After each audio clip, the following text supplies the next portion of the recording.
What's going on, guys? Arekkz here. Welcome back to another video for Monster Hunter World Iceborne. In this one I want to talk about the collaboration quest because they also went live today. There's quite a lot of stuff going on. If you guys haven't caught our video from earlier on, then of course the Resident Evil collaboration quest is live, so you can dive in, do the special zombified version of the Black Veil Valhalla quest, and you can then go and get and craft the Leon and Claire armor sets. You can also make the new pendants. It's a really cool kind of setup, so if you haven't seen it, definitely check out that video. But in this one, I want to talk about the collaboration because, of course, the weapon design winner and also the Pedicle design winner, their items are also now live in-game for the quest currently. If you go over to the event quest board, you will find two quests called A Hunter's Dream, much like the previous one, but of course this one is for the new items. The very first one, the Hunter's Dream, was the original Wyyvern Ignition, and now there is Hunter's Dream 2, Hunter's Dream 3, and these will lead to those different items. If you do Hunter's Dream 3, that'll have you hunting a Naga Cougar and a Nightshade Paolumu in the arena, and when you defeat that, you will get the items you need to craft the Black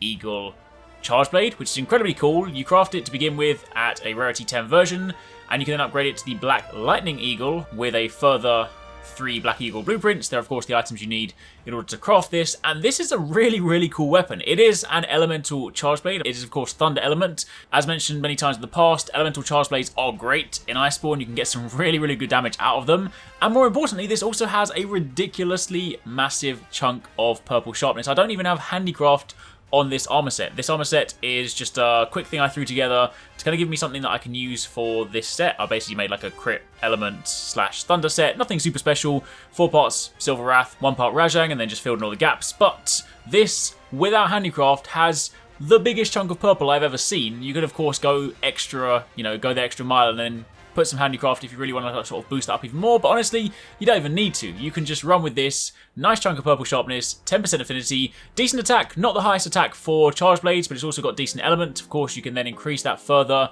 if you of course have a nice setup with the appropriate elemental attack skills. And of course, it also has a couple of little slots in there, so if you do happen to want to, gem in the elements, I've been using that to kind of throw that in, then you can complete the set. But all up, this is a very nice weapon. It looks really cool.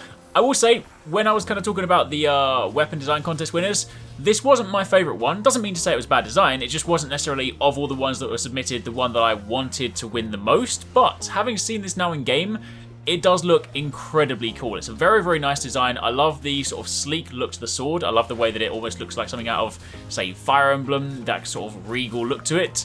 But then you actually have the shield, which normally is, has the wings folded up, but then when you actually kind of go into and you start charging the shield, the wings spread out. Anytime you do these charges, you see lightning pulse throughout the feathers. It looks incredibly cool in motion, so this is a weapon that, honestly, now that I've seen it, now that I've used it, I really like this one. So I'm going to throw some gameplay in here, and then I'll throw some more gameplay at the end just so you guys can sort of see it in action, because it is definitely well worth looking at, definitely well worth checking out, and it's not too difficult to make. So again, you want to craft it to begin with, and you then want to upgrade it with some more Black Eagle blueprints. However, rather interestingly and rather importantly for a lot of people, if you guys are greatsword fans, I honestly didn't see this one coming, because a lot of the time in Monster Hunter in the past, they don't typically give you the opportunity to upgrade event quest weapons beyond when they were first introduced, so I kind of just thought Wyyvern Ignition was just going to be left back in World, but they also threw in a surprise here, because you can also use the Black Eagle blueprints from that same quest to upgrade the Wyyvern Ignition to the Wyyvern Impact Silver, rarity 12, now pushing that way up to 1296 attack with purple sharpness. And basically, I know a lot of people out there, Wyyvern Ignition was one of their favourite greatswords. It was a very cool design, to be fair. So the fact that they've actually allowed us to kind of bring that into Iceborne and use that in Master Rank is very nice. So don't need to do anything special for that one. The same quest you use to craft the Charge Blade, do this one, use some of the spare tickets to upgrade that. I definitely need to go and do that. That will be next on my agenda. However, on top of that, you can also go over to the Pedicle Gear, and you have the Wiggler set for the Palico. This is pretty sweet. Of course, the pot colors with your pigment choice.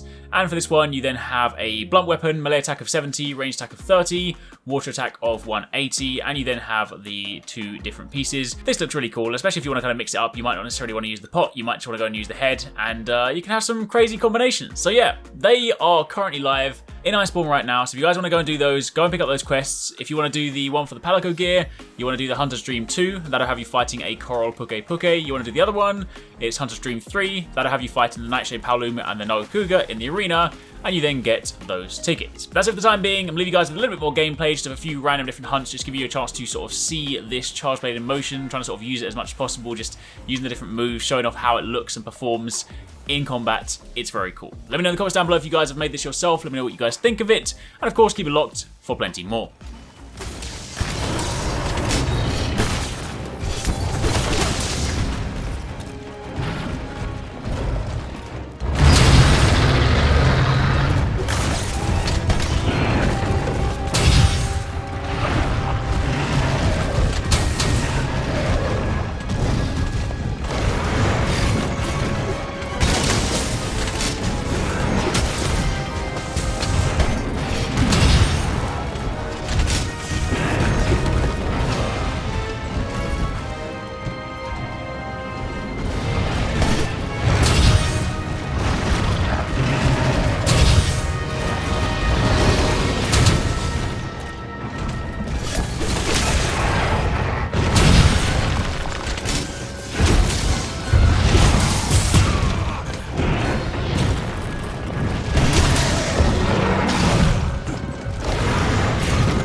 really hope you guys enjoyed that video. Remember to hit that subscribe button and also click on the little bell icon to turn on notifications so you don't miss my next upload. Also, don't forget, you can check out 269 and Paradise Central streaming over on Twitch 6 days a week. You can find a link to the multi-stream in the description box down below. Be sure to drop by and get involved. Thanks again for watching. Take it easy. Catch you next time. Peace out.